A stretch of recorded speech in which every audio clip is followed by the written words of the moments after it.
নমস্কার, আমি একটি আবৃত্তি বলবো। আবৃত্তির নাম সৎপাত্র, কবি সুকুমার রায়। শুনতে পেলাম পোস্তাকি, তোমার নাকি মেয়ে বিয়ে। গঙ্গারামকে পাত্র পেলে, জানতে চাও সে কেমন ছেলে? মন্দ নয়, সে পাত্র ভালো, রং যদিও বেজায় কালো। তার উপরে মুখের গঠন অনেকটা ঠিক পেঁচার মতো।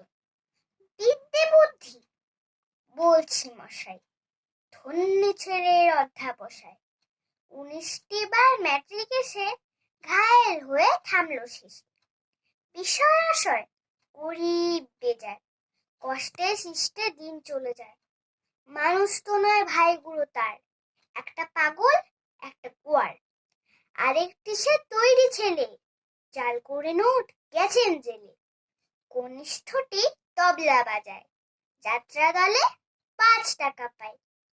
গঙ্গারাম তো কেবল ভোগে, পিলের জ্বর আর পাণ্ডু রোগে। কিন্তু তারা উচ্চ ঘর, কংসরাজের বংশধর। শ্যামলাহেরি বনগ্রামের কি জানা হয় গঙ্গারামের।